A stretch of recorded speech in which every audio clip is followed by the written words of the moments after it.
Dear English-speaking friends, I salute you in the name of the Lord Jesus Christ. I would like to read to you this morning a few verses from Luke chapter 22, verses 45. And this is what it is written. After he had finished praying, he went to the disciples and found them asleep, overcome with grief.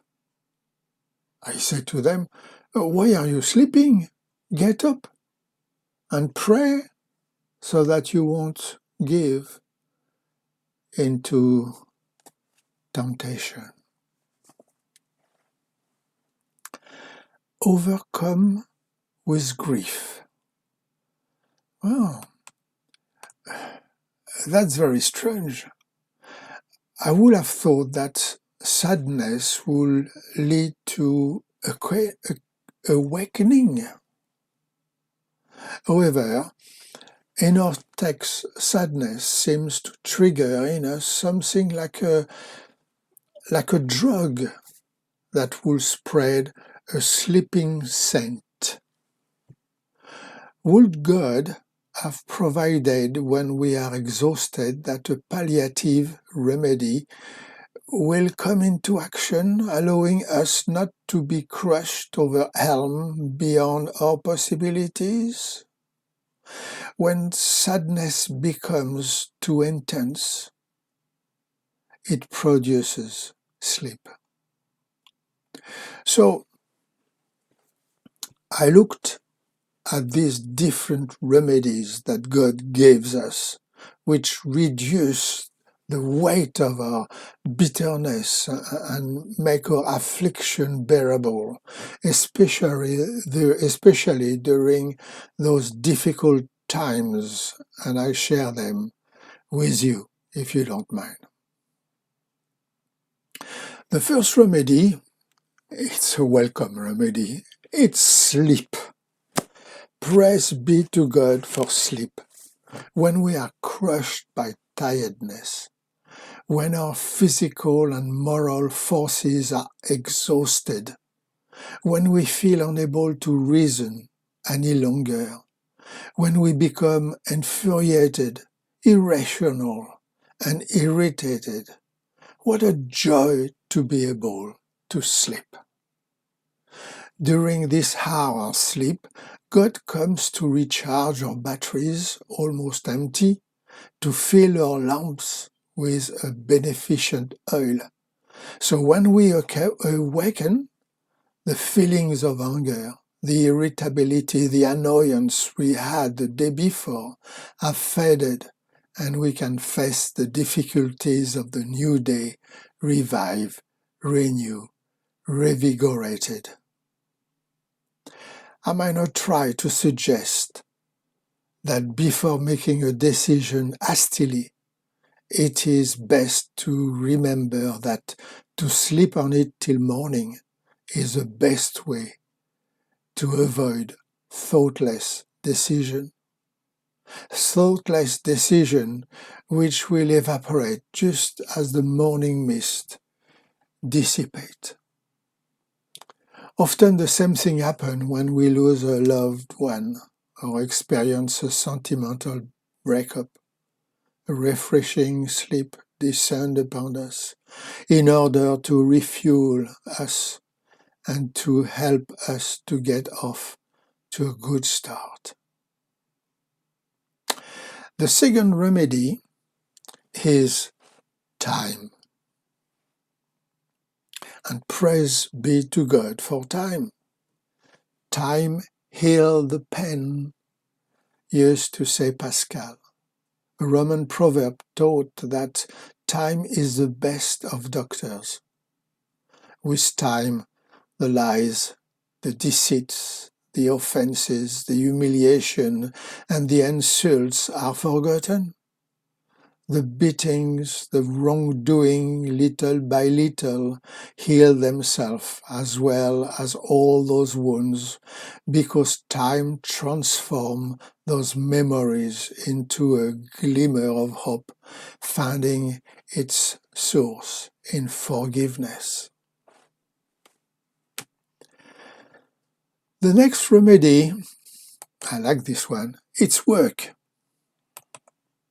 Praise be to God for work.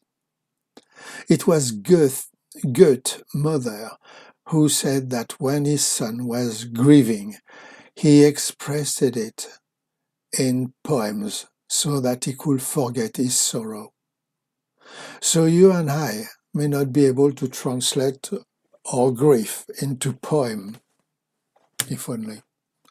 But often we can translate it by applying ourselves to our work. Work is a right for every human being, a right that God gave us when He said, "You will earn your bread from the sweat of your brow." How many unemployed people feel rejected by society? Early Christians were harassed, stressed, oppressed, bullied, martyrized by opponents.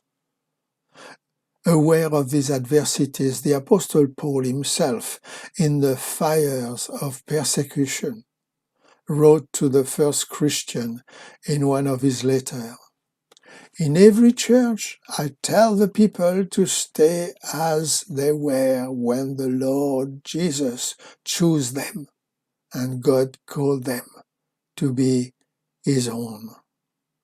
So let us therefore hasten in our work for the Lord, for each one of us will discover through our ministry a remedy for the suffering and difficulties we will have to endure. Then the fourth remedy is a very interesting one, is service. Praise be to God for service. There is a difference between work and service. The work is mainly for our profit. The service is for the benefit of others. In the service, there is a remedy for the sadness, the loneliness, and the pain we encounter. It is extraordinary the change that can be seen in these people who, in the service of people more unhappy than themselves, found their own healing.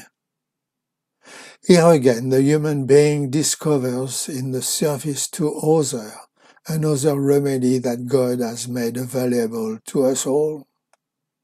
We can, with a broken heart, rescue those who have a bruised heart, and as we rescue them, reassure them, comfort them, being ourselves relieved by a refreshing balm, a fragrance that emanates from this love in the service of others, which God has put in the heart of every human being.